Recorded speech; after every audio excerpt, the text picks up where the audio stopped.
Over the last few years, Holystone have definitely become one of the top brands within the budget drone market, so it was quite surprising in May 2024 when they unleashed this, the Sirius HS900, which is a new drone that dips its toes into the more premium market, both in terms of price but also in the features that it offers. Now, Holystone did send this to me for purposes of review, and as you can see right here, the HS900 positions itself as a sub 250 gram drone, meaning if you are in the States, it does not need to be registered for most people, and if you are in other jurisdictions and countries around the world, you will likely be able to fly this drone with the fewest possible restrictions. But other than its helpful size, the HS900 also brings with it a number of other awesome features, including the fact that this utilises a full 3-axis gimbal, so you can capture some beautifully stunning and smooth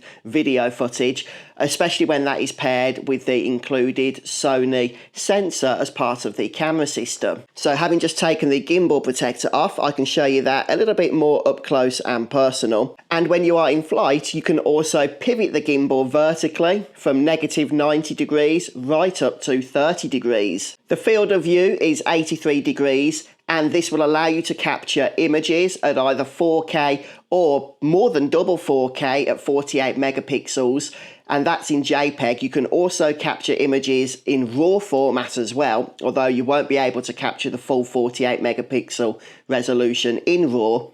And if you want to record video, then you can do so at up to 4K 30 frames per second. Definitely by far and away the best camera I have ever experienced with a Holystone drone, although to be honest with you, I kind of expected it to be for the price point that they are asking for the HS900. But the next big area of improvement with the HS900 over some of Holystone's other drones that I have flown is with the GPS capabilities.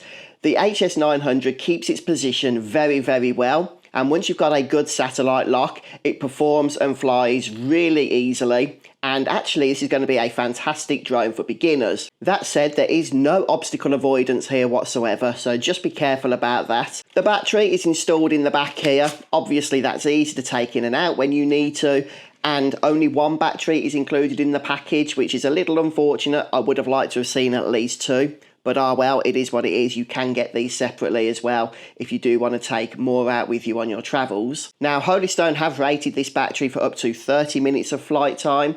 As you can expect, probably not going to be getting that in real world usage. In fact, I tend to get about 23 at a push 24 minutes from a single full charge.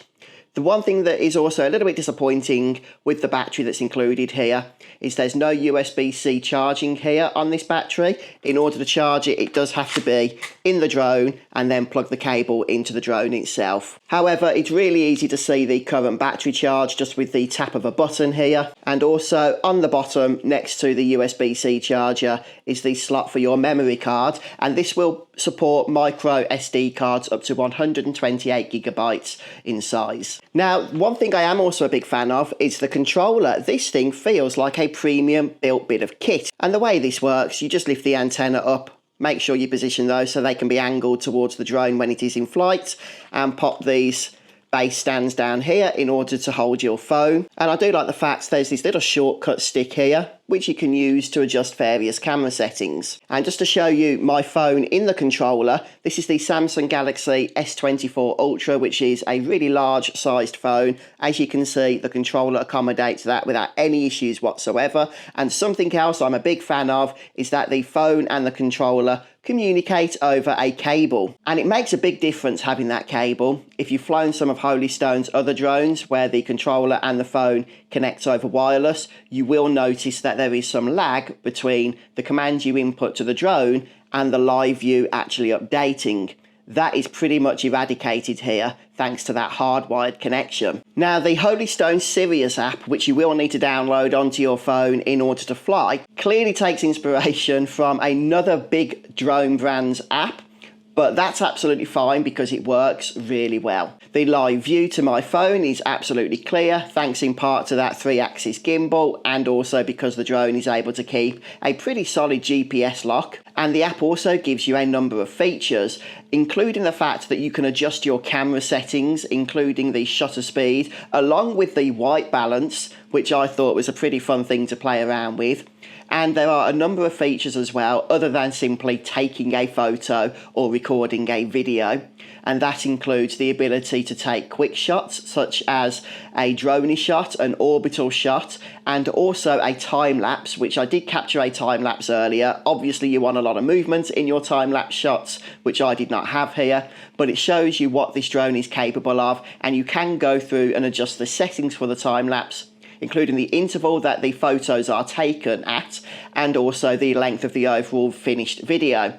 And it does stitch all those photos together for you, so when you actually access the memory card later, you'll just have a video file of the length that you set it to be. The other mode that does actually work quite well is also the follow me mode. So the way this works is you simply select the target. In this example, I simply drew a rectangle around myself so the drone knew to follow me, and as I move around then, you can see the drone is able to keep me in the shot. Even when I try to kind of run away out of its view, it still kept up with me. And yes, it is possible, and it's not going to take too much trouble in order to actually lose that line of sight, but it did work better than I expected. Other things to note is that the max transmission distance is advertised as 6 kilometers. I generally only fly within line of sight, so that's more than sufficient for my needs, and the battery does support fast charging. But something else that's actually unique with the HS900 over Holystone's earlier drone models,